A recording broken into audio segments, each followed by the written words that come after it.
Buenas noches. La siguiente es mi propuesta de proyecto de grado para aplicar a la maestría de Ingeniería de Sistemas y Computación de la Universidad Javeriana. El proyecto consiste en la aplicación de modelos de Deep Learning en la identificación de esquemas Ponzi sobre la red de Ethereum. Em, Básicamente vamos a dar una breve introducción de qué es Ethereum, los smart contracts y cuál es la problemática que se planea atacar. Ethereum es una red basada en blockchain, es una capa de servicios sobre blockchain creada en 2015 por Vitalik Buterin, uno de los desarrolladores de Bitcoin, y la cual se basa en el algoritmo de consenso de blockchain para construir una moneda virtual, la cual sirve de amparo para una red de servicios que se ofrecen para desarrollar diversas aplicaciones. Dentro de ellos están los smart contracts.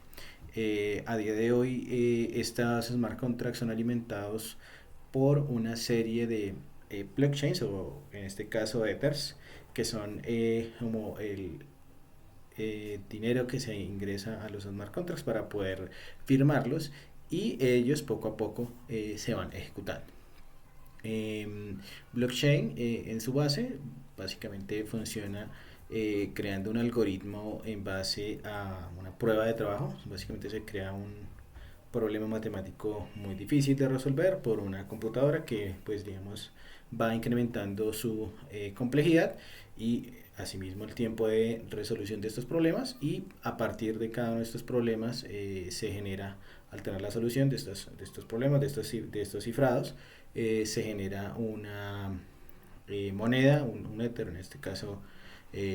Para el caso de Ethereum se genera un Ether, que es la moneda con la que se firman los contratos.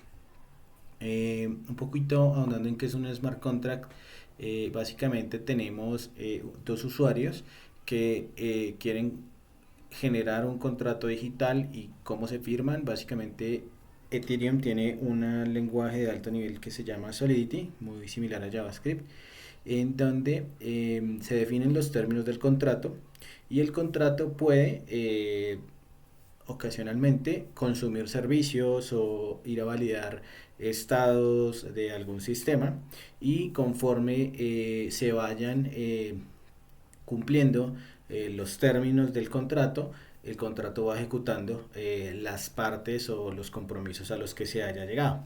Entonces básicamente se requiere un par de individuos, un par de organizaciones que lleguen a un acuerdo, firmen el contrato, se desarrolle un contrato en Solidity y se ejecute el contrato. Hay otros lenguajes de programación utilizados, pero el más común es Solidity. Eh, Ahora, un poco entrando en la problemática que se quiere solucionar por parte del proyecto.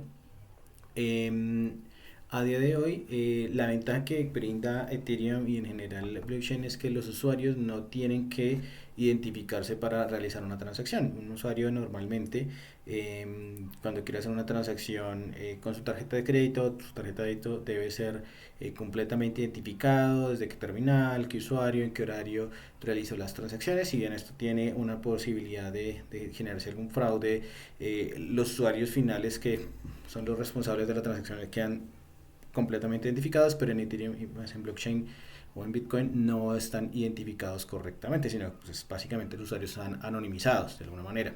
Entonces, esa es una ventaja que toman los personas que llegan a este tipo de redes a básicamente promover esquemas piramidales, como el que vemos aquí en la imagen. Fue uno de los casos de tantos que están popularizando sobre la red de Ethereum, en donde básicamente te ofrecen, como en los otros esquemas piramidales, la oportunidad de, al hacer una inversión, tener unos retornos elevadísimos, y si llamas más personas a firmar el contrato, que estas personas, por cada persona que agregues al contrato, te van a dar un beneficio cada vez y cada vez más alto. Obviamente esto no es sostenible en el tiempo, y llega un momento en el que, pues como todo esquema Ponzi, la pirámide se derrumba y ya no hay fondos para subsanar el pago. Entonces este tipo de prácticas está siendo comunes en blockchain, básicamente en Ethereum, básicamente porque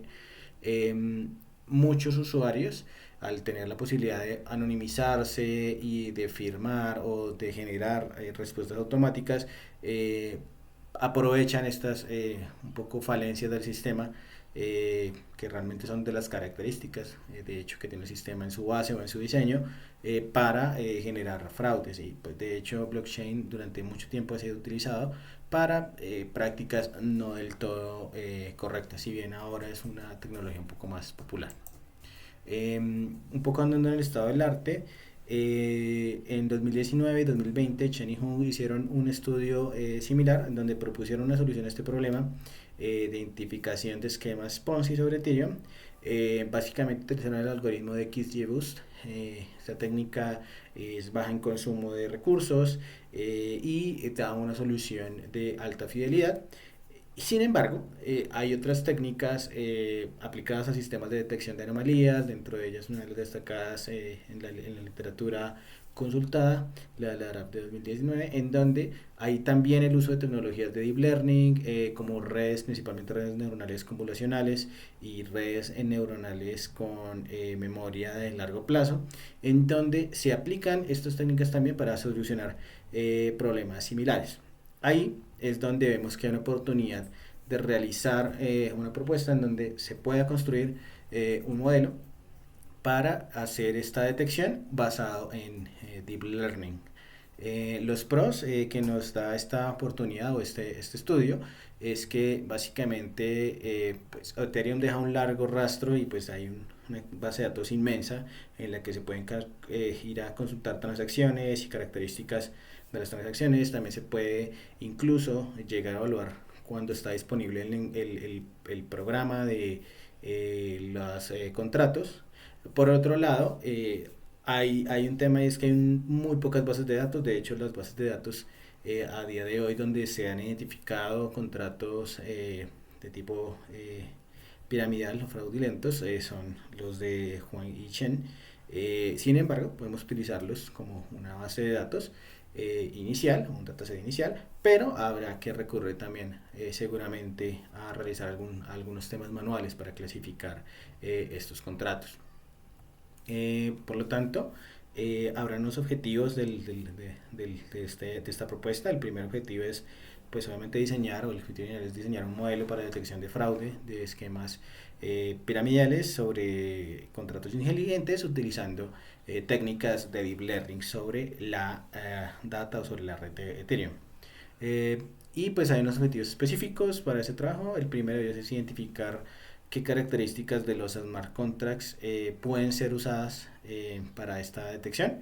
Asimismo, analizar otros factores de contexto que pueden tener inferencia en estos casos de fraude, como pueden ser fechas del año, países tal vez donde se pueda llegar a tener algún rastro de geolocalización, con el que pues se puedan intuir también o dar algunos indicadores.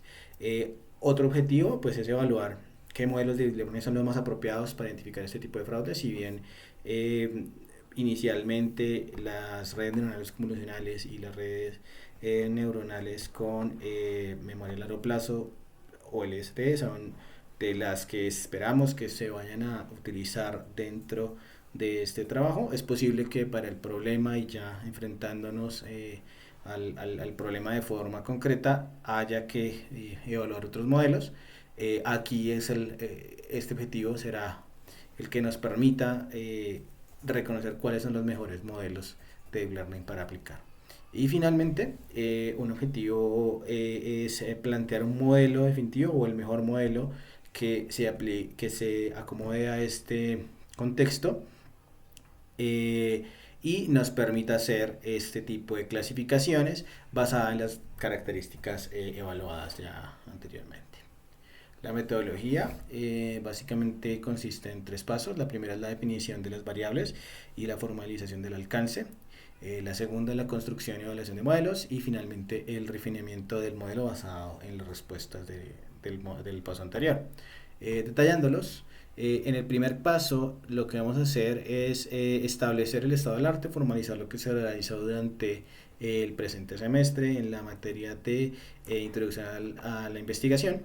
y identificar cuáles son las variables, formalizar en documento cuáles son las variables dependientes, independientes y dependientes. Y como bien lo dije en un principio, este dataset pues, es inmenso, hay que hacer una limitación de este dataset para poder pues, trabajar en un tiempo razonable.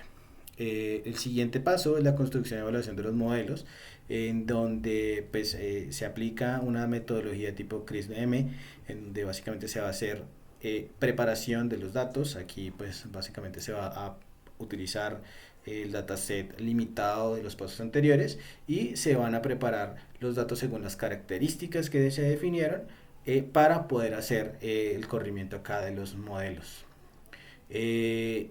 Siguiente va a ser el modelado, donde pues básicamente se van a aplicar en principio algunas redes neuronales de la literatura en donde se han identificado problemas similares. También se van a evaluar otros dos modelos, pero principalmente se espera la respuesta de estos dos comparado con el modelo de XGBoost.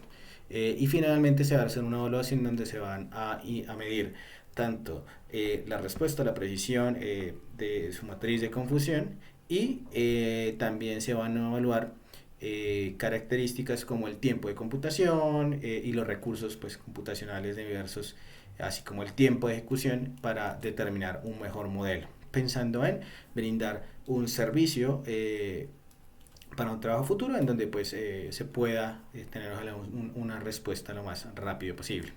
El refinamiento del modelo, que sería el paso 3, básicamente consiste en ajustar metaparámetros, mejorar el modelo obtenido e iterar un poco sobre este modelo para refinarlo, pues tener una mucha mejor respuesta de este modelo y finalmente hacer una evaluación de resultados de todo lo obtenido hasta el momento y generar un documento final comprendiendo los resultados de los pasos anteriores. Finalmente, pues como entregables de cada una de las fases, en el primer caso tendríamos un artículo con la revisión del estado del arte, eh, pues realizando un detallado conteo de toda la bibliografía que se consultó y contando un poco la historia de este tipo de problemáticas. Como segundo fase se entregaría un documento comparativo de los modelos aplicados y sus respuestas comparados con la técnica de XGBoost y también se entregaría un artículo en el que se presentaría brevemente la comparación de estos modelos y los resultados. Y finalmente, en la fase 3 se presentaría el documento con la aplicación de modelos y obtener resultados, un poco un resumen de la última fase en donde se hacen los ajustes finales al modelo para obtener mejores respuestas, cambiando parámetros, incluyendo tal vez nuevas variables o variables intervinientes y que nos sirvan para mejorar la predicción. Finalmente pues acá está la bibliografía, agradezco, muchas gracias por el tiempo prestado y agradezco las recomendaciones y feedback obtenido.